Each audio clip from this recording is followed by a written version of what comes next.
Recentemente eu terminei de assistir Clarence o Otimista, e pra dizer a verdade pra vocês, eu curti demais. E também sinto que eu consegui enxergar alguns pontos muito interessantes a respeito desse desenho, que eu simplesmente não consegui ver na época em que eu era só uma criança despreocupada assistindo alguns episódios. E sim, eu sei que tem muita gente por aí que odeia o desenho pelos mais diversos motivos, como por exemplo por ele conseguir ser bem nojento às vezes, ou então pela arte e animação que, convenhamos, não é a melhor coisa do mundo, ou até por só não se interessarem e não se prenderem ao show, enxergando ele como sem sentido e sem graça, por ser meio bobo e não ter uma grande história por trás e uma certa profundidade, como tinham outros shows que também estavam rolando naquela época. Mas, como eu disse, eu curti demais Clarence o Otimista, e hoje eu tô aqui pra bancar o advogado do diabo e falar sobre como esse desenho na realidade pode ter representado muitas coisas importantes que acabaram passando despercebidas, e na minha visão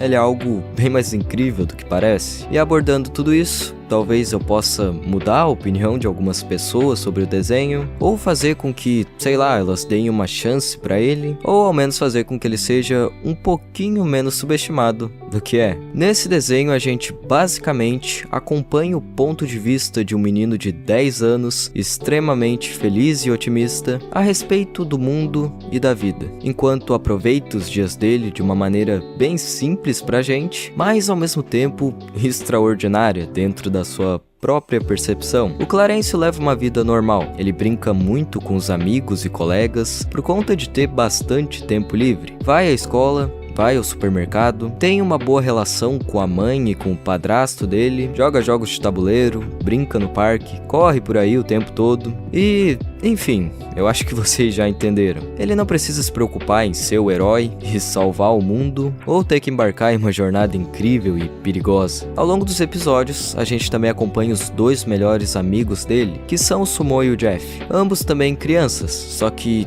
digamos que um pouco menos otimistas que ele. Os dois são muito opostos em suas personalidades, já que enquanto o Jeff gosta de tudo organizadinho e do jeito dele, o Sumo é basicamente um agente do caos que só quer se divertir. E é óbvio que por serem assim tão diferentes, isso resulta em muitos conflitos entre os dois ao longo dos episódios. A gente também acompanha alguns outros personagens secundários bem legais, como a senhorita Baker, por exemplo, que é uma professora bastante insegura, o Sr. Reese, que vive buscando ter o respeito dos alunos, mas quase sempre falha miseravelmente, e diversas outras crianças no círculo de amizade dos personagens principais. Os episódios quase sempre giram em torno de algo extremamente simples, como uma ida ao dentista, ou então uma tarefa da escola sobre cuidar de uma planta durante uma semana, por exemplo. E aqui, a gente está diante de um dos pontos que tornam esse desenho ótimo de se acompanhar, a simplicidade dele. Por conta do show ter esse ar tão simples, inocente, realista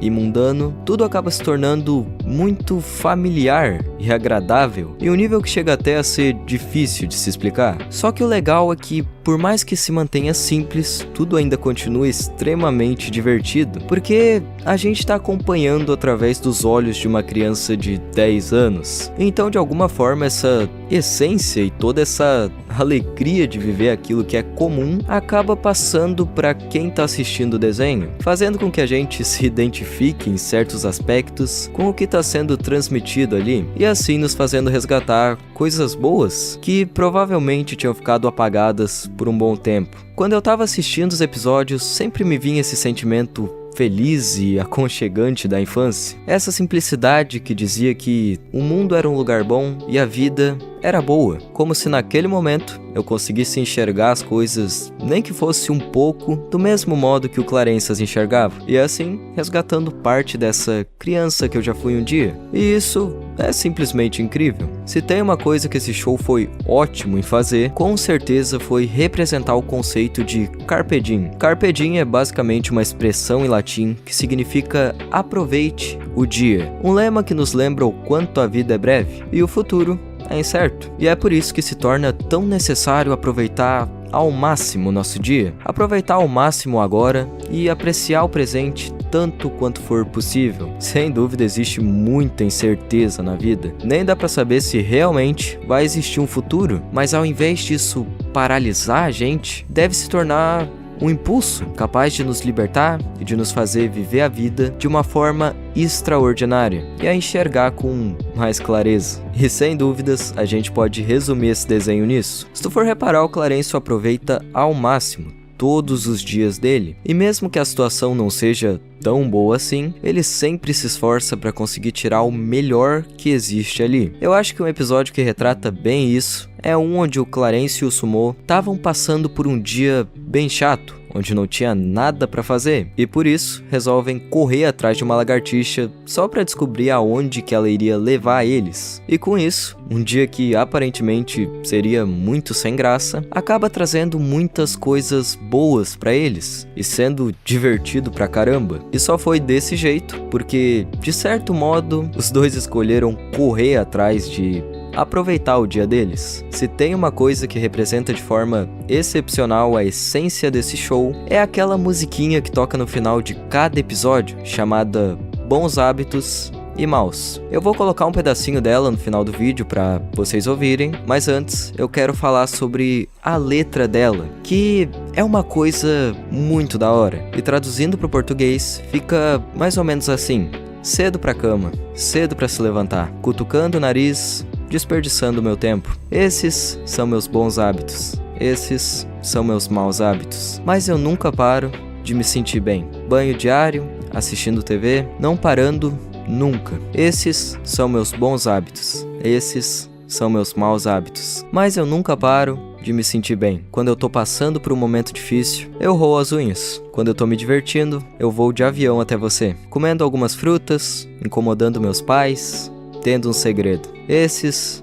são meus bons hábitos, esses são meus maus hábitos. Mas eu nunca paro de me sentir bem. É incrível como essa pequena letra consegue dizer tanto sobre tanta coisa. A autora reconhece os hábitos bons e ruins que ela tem e percebe até que ponto isso faz parte dela, citando as pequenas coisas do dia a dia que ela não deixa passarem despercebidas e tratando tudo de uma forma muito grata, mostrando o quanto a vida é movimento e não para nunca, mesmo dentro de uma rotina, mesmo dentro do igual. E através de tantos hábitos diários bons e ruins, ela cita os momentos difíceis e de pura alegria da vida que surgem tão de repente. Mas apesar disso, no final das contas, ela não consegue parar de se sentir bem. E quando a gente traz isso pro conceito do desenho, que é capaz de representar tão bem a magia e a simplicidade da infância, é possível associar essa música